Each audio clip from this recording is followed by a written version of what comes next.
Well, I think the one thing that discipline definitely does help you with is it helps you get things done.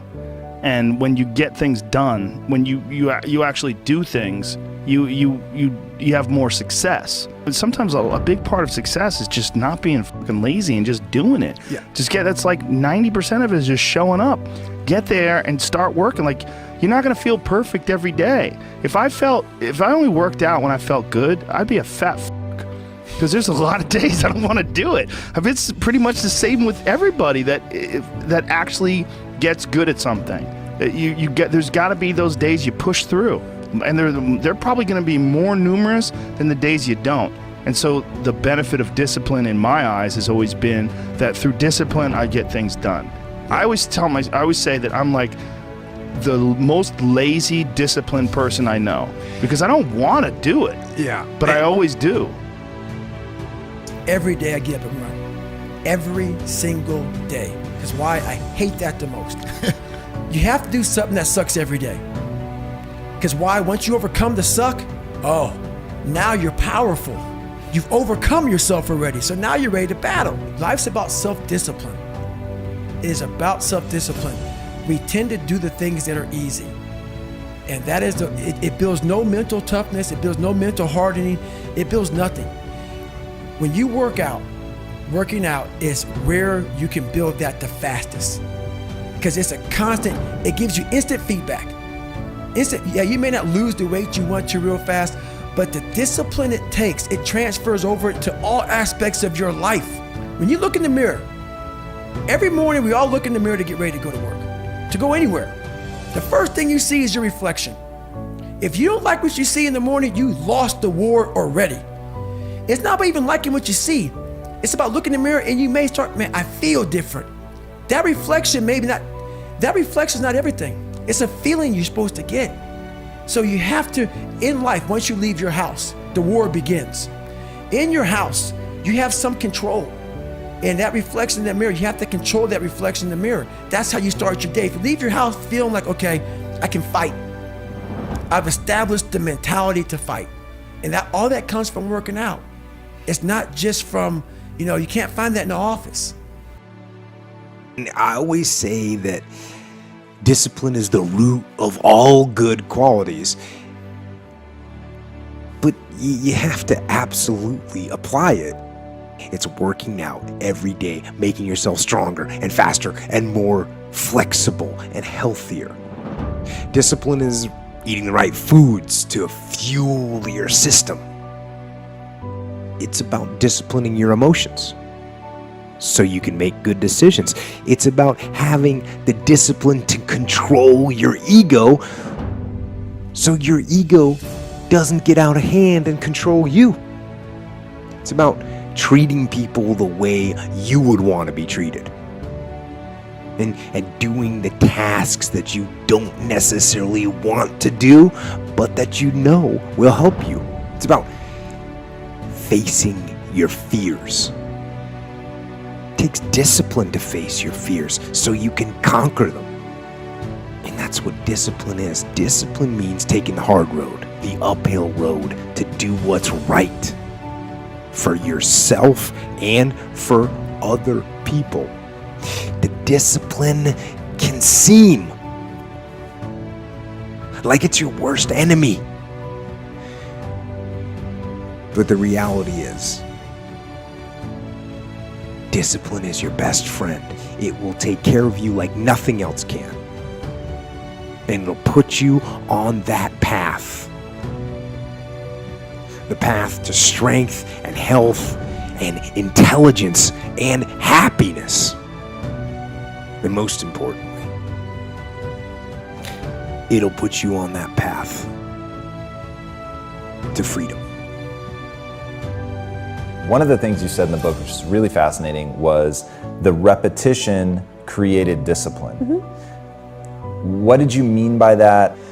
I do think that and it's not just in sport, but with other things, I do believe that the more you repeat certain things, whether it is writing, working on your, whether it's cursive letters or whatever it is, like when you work on something and you keep doing it over and over, it's inevitable that it will get better.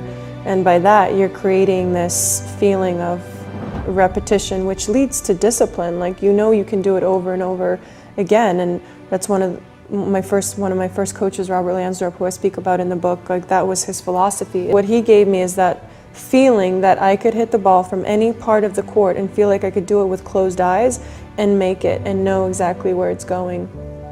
And for me, it started at a young age. Like, my mom would like make me memorize this Russian literature that I did not appreciate at 5 years old. It was very difficult, and I didn't know what it meant. But I would do it, and I would memorize it, and then I would feel that I accomplished something. I don't know why, I don't know, but the repetition led me to this discipline, and I think that helps with mindset. The thing about self-discipline is that it is necessary for everything you do in your life. You have to be self-disciplined. Now, one thing I want to straighten out, big time. Discipline is not punishment. It's not. Discipline is training. Discipline is training. If you change your mindset, and really focus it on what discipline really is, you start to welcome discipline. You welcome self-discipline into your life. Let me start with the number one key to self-discipline. Remove temptation.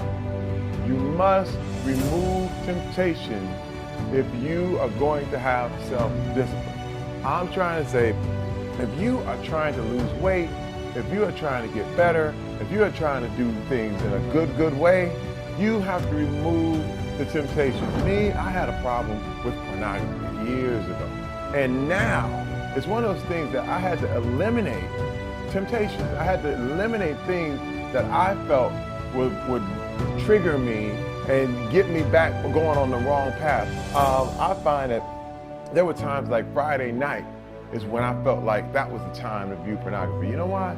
Because I remember everyone going out on Friday and this, and dancing and partying and all that. And then I would do it. I'd say, no, I'm not gonna do that. I'm a good boy, but I'm gonna stay home and I'm gonna watch porn, which was a horrible, horrible habit. So Friday night, I know when those feelings are coming and when I get sensitive and I feel like, you know, this might be the time to click on something, you know what I mean? And I know it and I head it off at the path. You just make sure that you know where you are and you avoid those temptations. The same thing with eating. If you know you have a problem with donuts, do not go to the donuts shop to get your coffee. You know what I mean? Go to a place that doesn't have donuts or something that you know is your vice, that you know you shouldn't do. Avoiding temptation is a way of life. By doing one thing differently, you can avoid all kinds of temptation, and it is the key to your self-discipline. So a dude screamed to me the other night, "Hey Will, I want to be an actor, man. I want to be an actor just like you." 99% of people that say stuff like that are not willing to do what it takes to make their dreams come true. The Marines have a saying, everybody wants to go to heaven, but nobody wants to die. Self-discipline is the center of all material success. You cannot win the war against the world if you can't win the war against your own mind. And I think the word discipline has kind of gotten a bad name. We think about it in terms of punishment. I'm not talking about discipline in that way. I'm talking about discipline in the sense that you forego immediate pleasure for the exchange of long-term self-respect. I believe that self-discipline is the definition of self-love. That when you say that you love yourself, that means that you have behavior towards yourself that is loving. Self-love is, hey, look, I know you got a test on Monday, you know, and I know you really want to go out with your friends. It's Saturday night, you want to go out, but if you fail that test, you're not going to feel good about yourself. You know, I love you too much to let you go out tonight. Self-discipline is self-love. If you want to be happy, you have to love yourself, which means you have to discipline your behavior. The road to sustained happiness is through disciplining your behavior. I've never met a person who was successful that didn't have a great amount of self-discipline within their life. Self-discipline and being able to perform and being able to keep your life on schedule and being able to keep commitments and promises and meet deadlines is essential to success. None of us can afford to have a life that is controlled by someone else or a life that is basically controlled by our emotions. I learned many years ago that there are two kinds of people. There's the type of person who says, I'm going to wait till I feel like it before I do it. And then there's a person who says, I've got to do it so that I feel like it.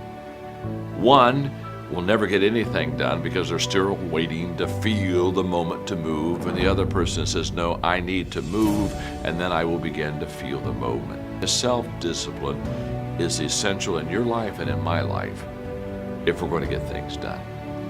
Ask yourself, am I practicing self-discipline in my life? Am I doing the things that I should do because I need to do them, or am I kind of waiting to feel the moment? Do like our friends Nike say, just